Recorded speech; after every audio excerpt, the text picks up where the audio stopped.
नमस्कार, आप देख रहे हैं हम लोग। मैं हूं नगमार। इस वक्त हम जिस स्टूडियो में मौजूद हैं वहां पे भी हवा की क्वालिटी इतनी खराब है कि WHO का जो स्टैंडर्ड है उसके हिसाब से 3-4 गुना, और ये खतरनाक है क्योंकि पूरे दिल्ली NCR में प्रदूषण का स्तर लगातार खतरनाक श्रेणी में है। कई दिनों से आसमान में स्मोक की चादर, और ये प्रदूषण जो है अब वो दिखाई दे रहा है एक बार फिर से।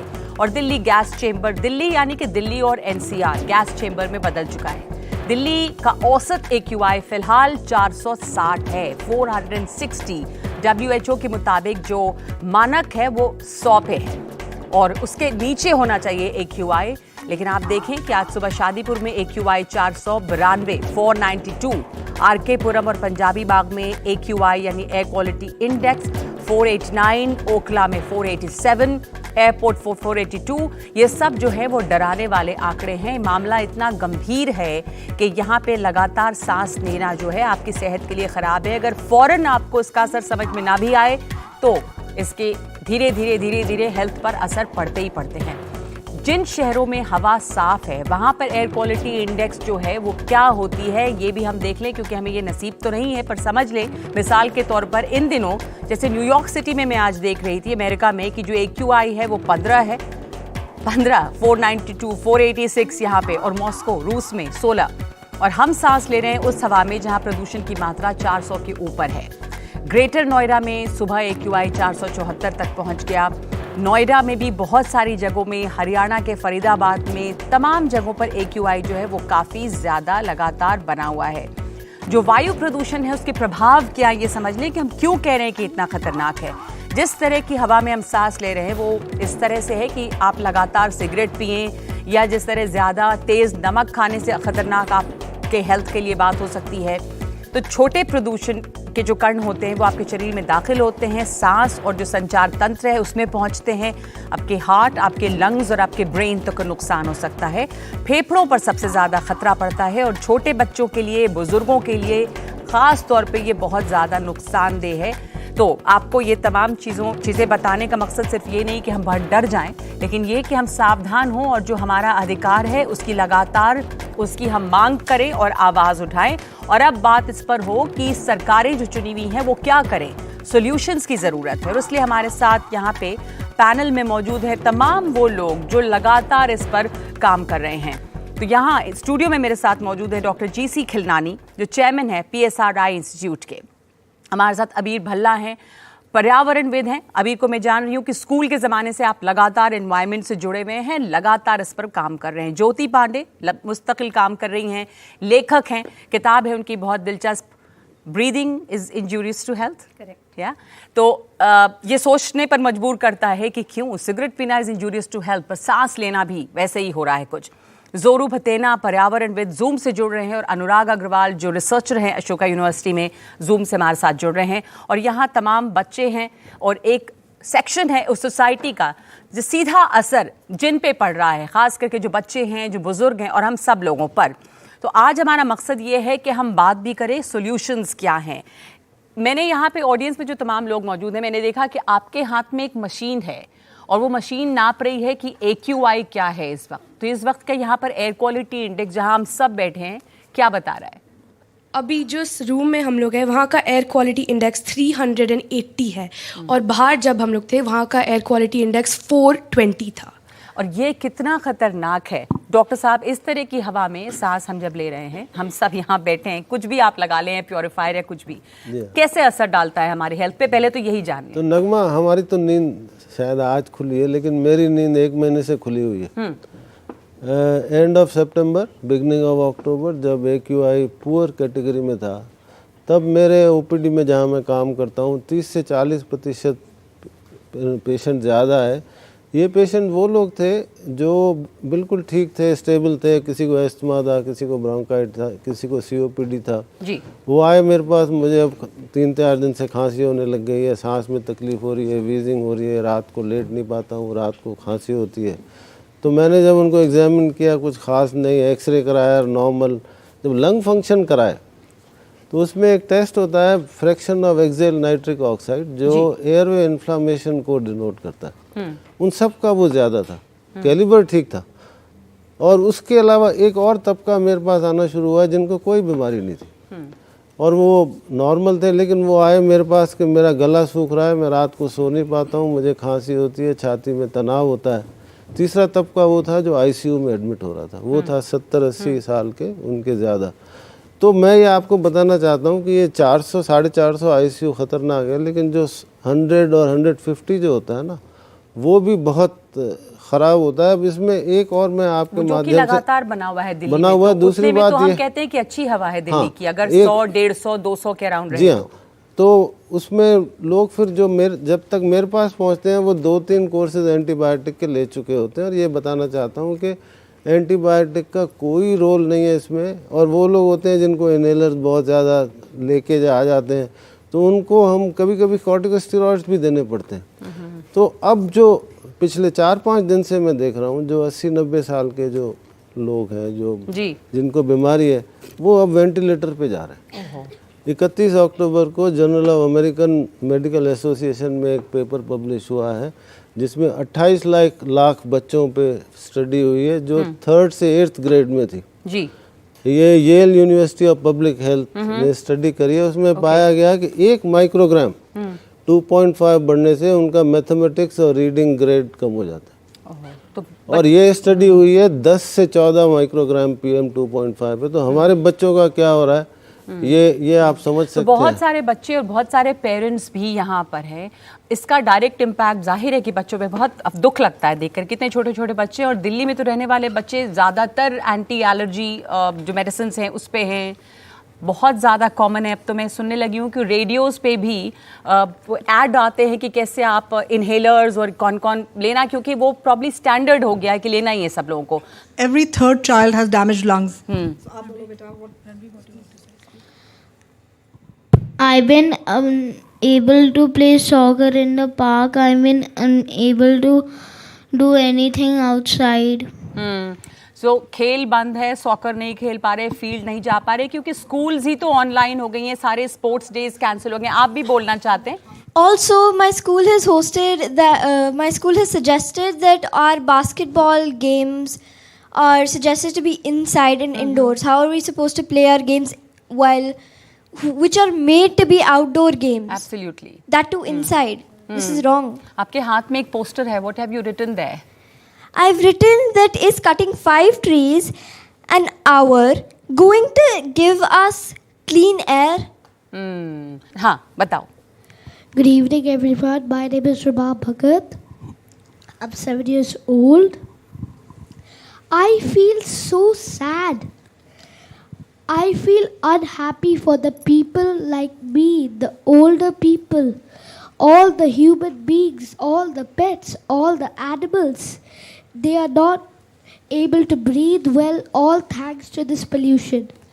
आपको कैसा लगता है? What's I the also problem you don't- have? Do you have a problem breathing? बाहर नहीं खेल पा रहे? Are you I unhappy with cannot it? play outside. I feel very bored. I'm always on Bunicon, level and nebulizing. I can't do anything. I'm feeling very bored and I can't even breathe properly. People are I'm- getting asthma thanks to all of this pollution. So absolutely, I agree with you. I feel very bad for you and I feel very bad for all the children. जब हम देखते हैं अपने आसपास की nebulizers इतने common हैं, आप क्या कहना चाह रही हैं? हम अपनी दादी दादू से ये कहानियाँ सुनते थे कि कैसे वो बाहर जाके खेलते थे अपने दोस्तों के साथ, साइकिल लेकर वो पत्थरों के साथ खेलते थे बाहर, और उस समय की जो हवा थी वो उनको अभी तक वो उनको तंदुरुस्त रखती है। तो अगर अभी से हमें इस तरह की सांस लेनी पड़ रही है, if we have to breathe like this from now on, I don't know how what will be our condition in old age. जब हवा ही साफ नहीं है तो फिर कहाँ से हम तंदुरुस्त रह पाएंगे? ये एक बड़ी बात है। आप क्या कहना चाहेंगे? I'm Saisha Bakshi. I'm 9 years old. I want to say we have one life and one earth. So we should all help to save it. Absolutely Saisha, thank you so much. मैं आप सबके पास भी आऊँगी। अब पैनलिस्ट को भी हम involve करना चाहते हैं। अबीर, आप तो लगातार इसके ऊपर काम कर रहे हैं, पर है कुछ आपको फ़र्क पड़ा है इतने दिनों में? अवेयरनेस तो काफ़ी हो चुकी है, छोटे छोटे बच्चों को पता है क्योंकि उनके ऊपर असर हो रहा है, पर क्या किया है एजेंसियों ने, सरकारों ने इसको कम करने के लिए? Every year is the same story. बिल्कुल, आपने बिल्कुल सही कहा। और हम पिछले किन्हीं सालों से देख रहे हैं कि हर साल ये पॉलिटिकल ब्लेम गेम चलते रहता है। और दुख की बात ये है कि आजकल चाहे कोई भी सरकार हो, केंद्रीय हो या स्टेट की सरकार हो, हम बोलते रहते हैं कि भारत में हम युवा शक्ति में बिलीव करते हैं, लेकिन दुख की बात ये है कि मुझ जैसे युवाओं को एक प्लेटफॉर्म ही नहीं दिया जाता, जबकि हम बोलते रहते हैं कि युवा शक्ति की बहुत महत्वपूर्ण चीज़ है। प्लेटफॉर्म नहीं दिया जाता किस चीज़ के लिए? इन्हीं कामों पे, क्योंकि रियलिटी ये है कि जो भी आज पार्लियामेंट में बैठे हैं, यूएन में बैठे हैं, 20 साल में वो नहीं होंगे, लेकिन जो डिसीजंस आज बनाए जा रहे हैं वो हमारे फ्यूचर को, जैसा कि हम देख रहे हैं, अफेक्ट करने वाले हैं। और एयर क्वालिटी से यही संबंध है कि हम देख रहे हैं कि पिछले इतने सालों से कुछ हुआ नहीं है, हम बात ही करते रह गए हैं, लेकिन हमें ये देखना है कि सॉल्यूशंस क्या हैं। तो हवा हमारी इतनी प्रदूषित और जहरीली है, इसका असर हमारी सेहत पर क्या पड़ रहा है, ये चर्चा हम जारी रखेंगे एक ब्रेक के बाद।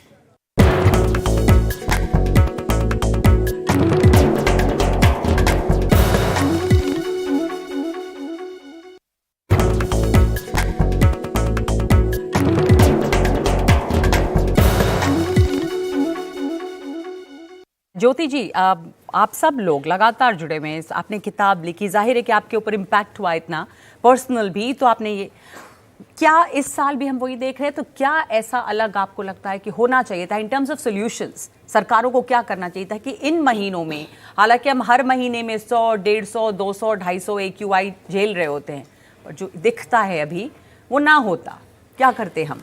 आई थिंक इसके सॉल्यूशंस एक्चुअली बहुत सिंपल हैं. This is not rocket science. हम लोग इतना जलाते हैं, the open burning and the solid waste burning that we are doing, about 2 billion tonne. पराली नहीं है, ये सिर्फ पराली नहीं है, 2 बिलियन टन्स हम सॉलिड वेस्ट हर साल जलाते हैं. इसमें से 1.1 बिलियन टन्स कोल होता है और करीब 600 मिलियन टन्स ये पराली, बायोमास वगैरह होता है.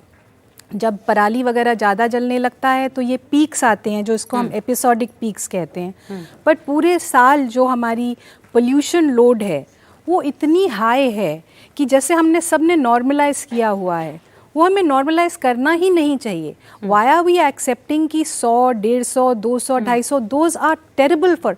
और ये जो लॉन्ग टर्म इफ़ेक्ट्स हैं जो डॉक्टर किलनानी कह रहे थे, ये शॉर्ट टर्म जो अभी हमें रेस्पिरेटरी ट्रबल हो रही है, ये तो कुछ नहीं है. मेरी मदर लंग कैंसर से उनकी डेथ हुई. अभी मेरी एक फ्रेंड है, उसकी मदर को लंग कैंसर हुआ है. लंग कैंसर इतनी तेज़ी से ग्रो हो रहा है, और सिर्फ लंग कैंसर नहीं, ब्रेस्ट कैंसर, हर ऑर्गन का कैंसर बढ़ रहा है. और हम ये नहीं जान पा रहे हैं कि ये जो बढ़ रहा है क्योंकि कोई डायरेक्ट कोरिलेशन, जैसे कोविड होता है तो आपकी एक सार्स कोव वायरस है, आपको मालूम है डायरेक्टली उसको इनहेल करने से वो पार्टिकल से कोविड हो जाता है. ये एक हिडन पैंडेमिक है जो बड़े सालों से हमारे देश को पीछे से वार कर रहा है.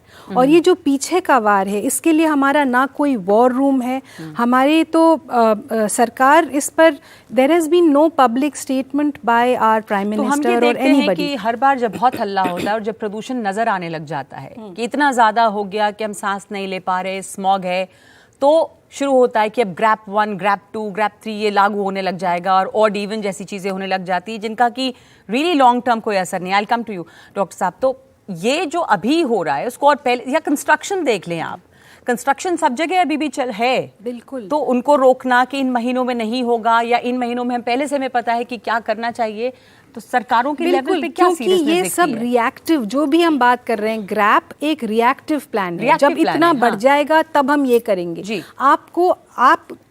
हम अपने घर में रहते हैं, हम वेट थोड़ी करते हैं कि जब आग लगेगी हम तभी उसको बुझाएंगे. हम पहले से ही प्रिवेंटिव वो भी रिस्पॉन्स बहुत स्लो है, और वो ऐसा नहीं लगता कि किसी को इमरजेंसी लग रही है. हम वापस आएंगे आपके पास, हमारे पास जोरू बथेना भी है इस बार. तो सिर्फ मुंबई, सिर्फ दिल्ली की बात नहीं है, मुंबई जहां हम हमेशा कहते थे कि समंदर की हवा है, समंदर है और बचा लेता है प्रदूषण से, वहां स्थिति इतनी खराब है. तो क्या इतना गलत हो रहा है? जाहिर है कि अब वो भी नहीं काम आ पा रहा है. जोरू बथेना. मुंबई का स्थिति भी अभी दिल्ली से कुछ फर्क नहीं है. ये जो this is due to one systematic environmental destruction. year after year there is a destruction of tree cover, increase of construction, every check and balance in the system to control and stop pollution, to improve the environment, it's collapsed. The air quality is just an indicator of the actual sickness. It is the temperature that we are seeing, that we have got fever. The ailment is very, very deep, and we have always seen it in Mumbai में जो देखा जा रहा है प्रदूषण जितना, air quality जितनी खराब दिख रही है, बहुत ज़्यादा संख्या में जो वेहिकुलर पोल्यूशन है वो है, जो जंगलों के कटने की या पेड़ों के कटने की बात वही है। इस साल जो हुआ है, कुछ ऐसे कदम उठाए गए हैं जिस वजह से इतना ज़्यादा प्रदूषण, मुंबई की हवा इतनी खराब हो रही है? जोरू बताए ना। ये एवरी ईयर जो डिस्ट्रक्शन होता है ना, वो हर साल अब वो दिख रहा है। Situation becomes worse and worse. जी। This has not happened overnight. It is not that this year some destruction has happened. It is destruction over many years which has reached us to this point. जी, Anurag, sorry, अब मैं वापस आऊंगी आपके पास। हमारे साथ अनुराग अग्रवाल भी हैं अशोका यूनिवर्सिटी से। वही बात ज्योति कर रही थी कि ये जो पोल्यूटेंट्स हैं, एक पैंडेमिक है, धीरे धीरे हमारे सिस्टम में है, इमीडिएट असर क्या है, पर जो तमाम आप ऑटो इम्यून बीमारियां देखते हैं, कैंसर देखते हैं, तमाम तरह के, इनका नतीजा है। तो आप इसके रिसर्च और शोध में जुड़े हैं। हेल्थ इम्पैक्ट्स एक तो किस तरह के हैं लॉन्ग टर्म, और आप इसमें क्या जोड़ना चाहेंगे इन टर्म्स ऑफ सॉल्यूशंस, और क्या हम सही कर सकते हैं ताकि इस पैंडेमिक से निजात मिले? ज़रूर। सबसे पहले मैं ये कहना चाहूँगा कि जिस डॉक्टर खिलानी ने कहा था वो एक्यूट चीज़ों की बात थी कि पेशेंट सडनली बीमार हो जाते हैं, आपके पास आ जाते हैं। लेकिन जो सबसे बड़े कॉन्सिक्वेंस हैं, जो भी एक रीसेंट पेपर आया था दिल्ली से भी, डायबिटीज़ को लेके, जैसा कि लोग जानते हैं कि दिल्ली में 10% लोग डायबिटिक हैं, 15% लोग प्री डायबिटिक हैं। उन्हें ये दिखाया था कि अगर PM 2.5 अगर 10 मात्रा बढ़ जाए तो आपका डायबिटीज़ का रिस्क रफली 12% बढ़ जाता है 1-2 साल के लिए। और हम यहाँ 10 की बात नहीं कर रहे, हम यहाँ 100 की बात कर रहे हैं पोल्यूशन की। पोल्यूशन से ये जानना बहुत जरूरी है रिस्क की बात कर रहे हैं। जी। इनफैक्ट 6 महीने का अगर 10 PM 2.5 का एक्सपोजर मिल जाए तो आपका जो ब्लड ग्लूकोज है, फास्टिंग ब्लड ग्लूकोज, रफली 1 बढ़ जाता है। तो अगर आप 100 का लगाएं तो लोगों का 10-10 फास्टिंग ग्लूकोज बढ़ रहा है। एंड सबसे बड़ी चिंता मुझे इस बात की ये होती है कि ये अप्रत्याशित है। हम लोग जितना लंबा जिएंगे उतना हमारे पूर्वज नहीं जिए। तो ये जो अंत होगा, अगर डायबिटीज, रेस्पिरेटरी डिजीज सब इस तरह बढ़ते रहे, तो लाइफ के अंत की तरफ सब लोग बहुत बीमार होंगे। एंड ऑलरेडी आजकल कहते हैं the time to dementia is now lower than the life expectancy. So many of us might be demented before we are dead. और अभी cognitive function की बात हो रही थी कि particulate matter के इतने heavy exposure का brain पे क्या effect होता है। आप सोच सकते हैं कि आने वाले सालों में सिवा acute illness के कितने chronic illness की problem है। रही बात solutions की, अब इसके मैं ज्योति जी से पूरी तरह सहमत हूँ कि सबसे बड़ी प्रॉब्लम ये है कि हम जो उत्पादन हो रहा है PM 2.5 का बाकी साल भर, हम उसको नज़रअंदाज कर देते हैं क्योंकि 100-150 हमें ठीक लगता है जी। यही जो उत्पादन होता है, जब वेदर बदल जाता है, हवा की फ्लो कम हो जाती है, तो लोकली बढ़ जाता है। पराली एक बहुत बड़ी चीज़ है, लेकिन पराली एकमात्र चीज़ नहीं है। ये हर चीज़ जो हम जला रहे हैं उसकी वजह से हो रहा है। अगर आप देखें तो अफगानिस्तान से लेके यहाँ तक जितना आप प्रदूषण पैदा करेंगे वो अल्टीमेटली बे ऑफ बंगाल में जाके खुलेगा और तो कहीं जा नहीं सकता। तो ये पूरा जो इंडो गेंजेटिक प्लेन है, अगर सैटेलाइट पिक्चर देखेंगे, पूरा का पूरा ही पॉल्यूटेड है। जहाँ जहाँ सिटीज़ हैं, जहाँ पे बहुत सारे लोग बहुत ज़्यादा उत्पादन कर रहे हैं, वो औरों की गंदगी झेल रहे हैं और अपनी भी प्रोड्यूस कर रहे हैं। तो हमें सिर्फ पहले तो फार्म फायर को इकलौता ब्लेम करने की जगह अपने आप की भी देखना चाहिए। बिल्कुल। और लोग आजकल कह रहे हैं पटाखे क्यों बंद किए जा रहे हैं। हर आदमी को पहले अपनी आप तरफ देखना चाहिए, औरों की तरफ देखना चाहिए।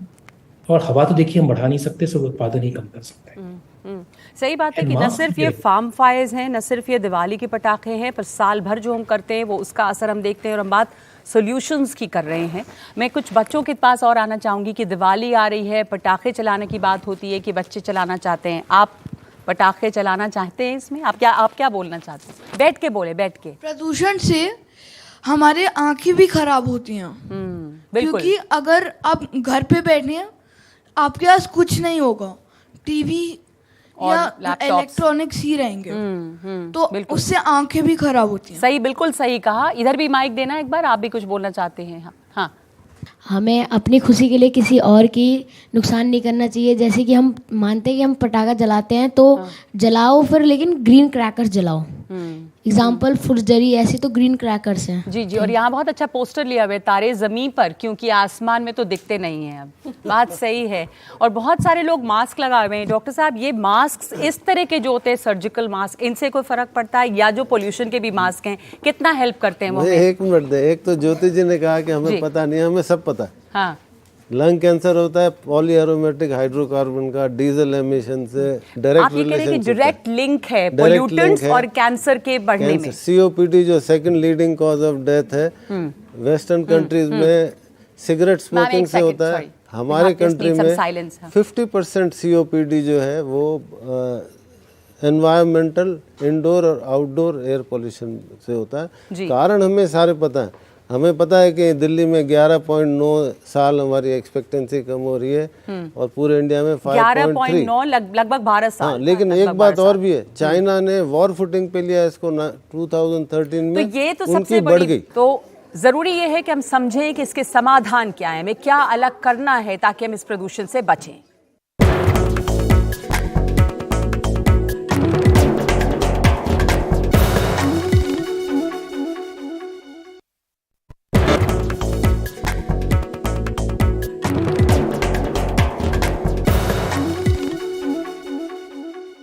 मैम, मैं आपसे भी बात जानना चाहूंगी कि एक एक्टिविस्ट के तौर पे जो लगातार काम कर रहे हैं, क्या चाहेंगी आप कि इस समय सरकारें क्यों नहीं करती काम? हम एक गलत चीज़ के पीछे पड़े हुए हैं। हम स्मोक टावर के पीछे पड़े हैं, हम स्मोक गन, ये सब जो जिसको हम बैंडेड सॉल्यूशंस बोलते हैं, ज्योति और मैं रोज़ लिखते हैं इसके बारे में कि आप एक फ्रैक्चर है और उसके ऊपर 50 बैंडेड लगा देंगे। या डॉक्टर पल्लवी रोहतागी हैं, उनसे बोलिए तो क्या वो ठीक हो जाएगा? वो नहीं होगा। या कैंसर के लिए आप पैरासिटामोल देंगे तो नहीं होगा ठीक।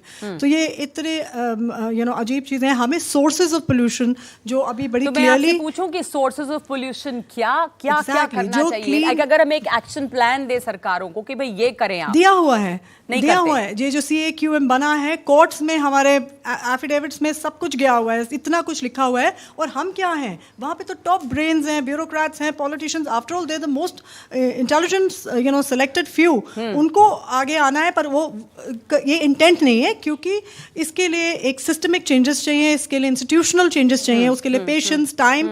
अगर ये 8 साल पहले शुरू कर दिया होता कि आप व्हीक्यूलर पॉलिसीज पे वर्क कर रहे हैं, आज भी हमने गिने बच्चों के साथ खड़े होके 1 मिनट में हमारे सामने से 23 गाड़ियां निकली हैं जिसमें सिर्फ एक ड्राइवर बैठा हुआ है, ड्राइवर ड्रिवन कार्स। ये आज भी दिन इस मोस्ट पोल्यूटेड सिटी में हो रहा है। आज भी 2016 के वेस्ट मैनेजमेंट बायलॉज इंप्लीमेंट नहीं हुए हैं। ठीक है, आज भी ऐसे बहुत सारी चीजें। जी ज्योति, आप इसमें जोड़ना चाहेंगी सोल्यूशन के तौर पे? जब प्लान दिया हुआ है, सरकारें करती नहीं है क्योंकि प्रदूषण को रोकना या लोगों के जो ये हेल्थ पैंडेमिक है जिससे एयर पोल्यूशन से इतनी सारी डेथ्स होती हैं, तो नियत नहीं है, प्रायोरिटीज गलत हैं। क्या करना चाहिए सरकारों को? लोग किस तरह से उनको मजबूर किया जा सकता है? ये तमाम एक्टिविज्म, बैनर, पोस्ट कार्ड्स, हर स्कूलों में बच्चे अवेयर हैं, पर नहीं होता। देखिए, एक चीज़ होती है, एक पॉलिटिकल विल। अगर सरकार कोई चीज़ करना चाहे तो मजाल है वो चीज़ नहीं होगी। आप अगर मून पे चंद्रायन भेज सकते हैं तो आप क्या इस धरती को साफ हवा नहीं दे सकते? हमारी हेल्थ पहले आनी चाहिए कि हम लोग जो यहाँ पे रोज़ सफ़र कर रहे हैं, आप किसी बीमार को बोलिए कि देखिए हमारा वो मर रहा है ICU में, और आप उसको बोलें आज हम मून पे गए हैं, वो तो कहेगा मुझे यहाँ पे बचा लो प्लीज। तो आई थिंक क्या फ़र्क पड़ता है मून पर गए? It is the main thing is political will. और मैं जानती हूँ हमारे देश में इतने बढ़िया, we have such intelligent people. और क्या हमारे अभी G20 हुआ, तमाम इंटेलिजेंट पीपल, तमाम ब्रेन्स, इतने ब्यूरोक्रेट्स, इतने तमाम लोग वहाँ जुड़े हुए हैं। There is a lack of political will. क्या वो एक्शन प्लान दिया हुआ है? क्या कुछ, क्योंकि लोगों को ये बात की जागरूकता होनी चाहिए नहीं, कि पॉलिसी लेवल पे भी क्या बदलाव, इमीडिएट फर्क ला सकता और है। एक प्रॉब्लम ये भी है, जो लोग पोल्यूट करते हैं उनको इतना असर नहीं पड़ता, और जो लोग सफ़र कर रहे हैं, there is a divide between the ones who are profiting from burning etc. and the people who are inhaling that. जब तक पोल्यूटर पे नहीं करेगा और जब तक जो सफ़र कर रहा है उसको मदद नहीं दी जाएगी, ये मामला आगे बढ़ ही नहीं सकता. Because when you have big industry spewing out smoke, और जो वहाँ के इंडस्ट्रियलिस्ट हैं वो उधर आसपास तो रहते नहीं, वो तो कहीं बाहर वेरी ग्रीन फार्म हाउसेज में या देश के ही बाहर रहते हैं. तो फिर जब उनको असर ही नहीं पड़ रहा है, उनको तो बस जेब में पैसा आ रहा है, तो वो कैसे वो बदलाव करेंगे? वो बदलाव आ ही नहीं सकता. दिल्ली एनसीआर के लिए क्या एक्शन प्लान होना चाहिए? हम इस साल बात कर रहे हैं, हम अगले साल ऐसा क्या अलग कर पाएंगे, या क्या हमें प्रेशराइज करना चाहिए सरकारों को? क्योंकि अक्टूबर नवंबर आता है और जब हम लोगों को दिखने लगता है स्मॉग, तो फिर दोबारा हम सब भी टेलीविजन चैनल्स पे हम लोग हर साल करते हैं शोज, लगातार इस पे बात करते हैं. पर क्या करना चाहिए in terms of vehicular transport? उन दिनों गाड़ियाँ कम की जाएं, उन दिनों पब्लिक ट्रांसपोर्ट बढ़ाया जाए, या कुछ और चीज़ें? It has to be throughout year my project. एक बच्चे का एग्जाम होता है, सिर्फ मार्च में नहीं पढ़ाते हो, आप पूरे साल पढ़ते हैं. जैसे ज्योति मैम ने बोला, पूरे साल आप 100-200 के AQI में जी रहे हो. ये बच्चों को स्कूल में सेंसिटाइज क्यों नहीं किया जाता? पूरे साल क्या डिफरेंट करें हम लोग? आप पूरे साल, आप नवंबर में क्यों जाग रहे हैं? अब जब 400 हो गया, जब पूरी बिल्डिंग को आग लग गई, you have to sensitise every month. Oh this year May was bad, इस बार जून अच्छा था. AQI एक हेडलाइन हर रोज एक आपके पेपर में होनी चाहिए. पब्लिक को सेंसिटाइज और करिए. Government can't just get up once in a year. एक तो पब्लिक को सेंसिटाइज करना और गवर्नमेंट के टर्म्स पे एक्शन. अबीर, मैं आपको बेस्ट एग्जांपल देता हूँ. आपकी NDTV में रिपोर्ट हुआ था कोविड के फर्स्ट लॉकडाउन में कि प्रदूषण 80% तक गिर गया था उस टाइम पे. और वो क्यों था? क्योंकि हमारी गाड़ियाँ, बसें, व्हीकुलर एमिशंस कम हो गई थी.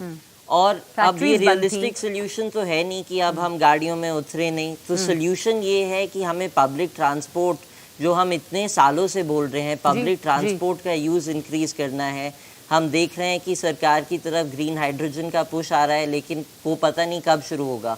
मीन टाइम कार पूलिंग, जैसे मैम कह रही थी, बसेस, मेट्रो का यूजेज, पब्लिक ट्रांसपोर्ट यूज़ करके ही हम हल ढूंढ सकते हैं. और ये हमें, जैसे कि हम बात कर रहे हैं, तो वो जो व्हीकुलर पोल्यूशन है जिसमें से बहुत ज़्यादा नाइट्रोजन डाइऑक्साइड भी एमिट होता है, एक तो उसकी समस्या हो गई कि हम उसको कम करें और पब्लिक ट्रांसपोर्ट बढ़ाएं. दूसरे जो बर्निंग है सालों भर होती है, जो कूड़े को हम जलाते रहते हैं, उसके लिए भी तो साल भर काम करना चाहिए. और उसके लिए हमारी एनफोर्समेंट लॉ, हमारी लॉज ऑलरेडी हैं, और एनफोर्समेंट नहीं होती हैं. नहीं होता है. And that is a very big problem all across India. ये सिर्फ दिल्ली और नॉर्थ में नहीं हो रहा है. ये मैं क्योंकि मैं यहाँ से भागने की कोशिश में, कहीं भी मैं कहाँ जाके रहूँ, मैंने बहुत सारे इंडिया के शहरों में जाके देखा कि कहाँ रह सकते हैं. हर जगह open burning, and there is nobody to stop और एनफोर्स और पीनलाइज people. भाई इट्स वेरी इजी, माचिस लीजिए, जला दीजिए. जी. बट तो आप कह रही है कि एक तो ओपन बर्निंग के ऊपर बहुत स्ट्रिक्ट जो कानून है उसको इम्प्लीमेंटेशन बहुत जरूरी है. You know, if we just enforce our existing laws, I am sure at least 30% pollution. Okay, doctor Khilnani, आप ऐड करना चाहते हैं? हमें ये सोचना है कि जड़ का जो पॉल्यूशन दिल्ली, हाँ, एक तो दिल्ली की बात करना गलत है, पूरे हिंदुस्तान की बात करनी चाहिए जी. क्योंकि आज जो दिल्ली का पॉल्यूशन है उसमें मेजर सोर्स जो है बुलंदशहर से भी आता है, पानीपत से भी आता है, नोएडा से भी आता है. हाँ. दुनिया तो एक है. 40% पॉल्यूशन आता है व्हीकल से. अब हम कैलिफोर्निया की बात करें, 100 साल पहले उनका भी इतना ही पॉल्यूशन था जितना हमारा था. अब 100 साल में उनकी गाड़ियां 10 टाइम ज़्यादा हो गई, पॉल्यूशन 10 टाइम्स कम हो गया. वो इसलिए कि उनकी फ्यूल क्वालिटी और इंजन क्वालिटी बहुत ज़बरदस्त थी. हम इलेक्ट्रिकल व्हीकल्स की बात कर रहे हैं, बहुत अच्छी बात है, 10% हो गई. लेकिन इलेक्ट्रिसिटी कहाँ से जनरेट होती है? कोल से. कोल फिर एक बड़ा सोर्स होता है. तो हमें सोलर एनर्जी पे करना चाहिए. जो अनऑर्गेनाइज कंस्ट्रक्शन है, everything is man made. Rules are known, rules are in place, BS6, लेकिन इम्प्लीमेंटेशन बिल्कुल, सबसे बड़ी समस्या वो है। should not be confined to Delhi. Implementation should be confined to the whole बिल्कुल, country. ये तो सही है कि ऐसा नहीं कि हम दिल्ली की बात करें तो ये सिर्फ दिल्ली की समस्या, ये दिल्ली एनसीआर सबसे पहले तो है, ऐसा नहीं कि गुड़गांव में नहीं है, नोएडा में नहीं है, और उसके अलावा पूरे हिंदुस्तान में एनसीआर से भी दूर है। अनुराग ने बोला जी कि वो अफगानिस्तान का भी यहाँ से कनेक्ट, हवा तो कनेक्टेड है, हवा तो कनेक्टेड, उसको तो आप बाउंड्रीज और सीमा में नहीं बांध और मैं सकते। आपको बताना चाहता हूँ, एक second, WHO standard PM 2.5 is 5 microgram, 5 microgram, और हम लोग जी रहे हैं 100 पे, और नींद खुलती है हमारी 300 पे, 400 पे। ये गलत है। बिल्कुल। हम लोग में आज हमारी ये चर्चा जारी रहेगी कि ये खतरनाक प्रदूषित हवा हमारी सेहत पर जो इतना बुरा असर डाल रही है, इसके लिए हम साल भर क्या कर सकते हैं।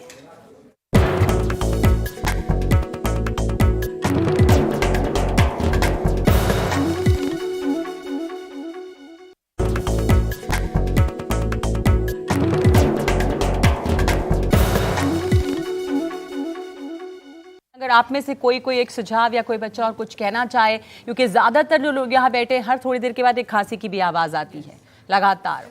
So speaking about solutions, in my school we have this thing for 6th and 7th grade called GNSR. So for that we have to make something when we do it for about 6 months and then we show it to everyone in the school. So in my group we have decided to make something that cleans up some air pollution. So we put up some ideas like first an air purifier, and then we thought about electric cars, and that's what we chose. But electric cars has a problem in which if you use a lithium ion battery, then that once it is thrown away or disposed, it is very toxic to the air. Absolutely. मुझे बहुत खुशी है कि इतने छोटे बच्चों में ये अवेयरनेस है कि लिथियम आयन बैटरी जो है वो भी एक सोर्स ऑफ पोल्यूटेंट है। तो एक मास्क के बारे में जरूर आप जी हमारे आप छोटा सा जी। हाँ, एंड वन मोर थिंग कि आप बोल रहे थे कि sensitisation is a really big solution, and I was recently talking मेरे घर के गार्डनर से कि उन्हें पोल्यूशन के बारे में क्या पता है, उन्हें क्या लगता है, and he didn't even know कि पोल्यूशन होता क्या है। सो मेरे हिसाब से awareness at the local level, उन्हें समझाना what is pollution, effects of pollution, causes of pollution. ये बहुत अच्छी बात है क्योंकि ज़्यादातर लोगों को लगता है कि सिर्फ ये कुछ अमीर लोग शोर कर रहे हैं, और ऐसा कुछ नहीं, उनके पास बहुत सारी समस्याएं हैं।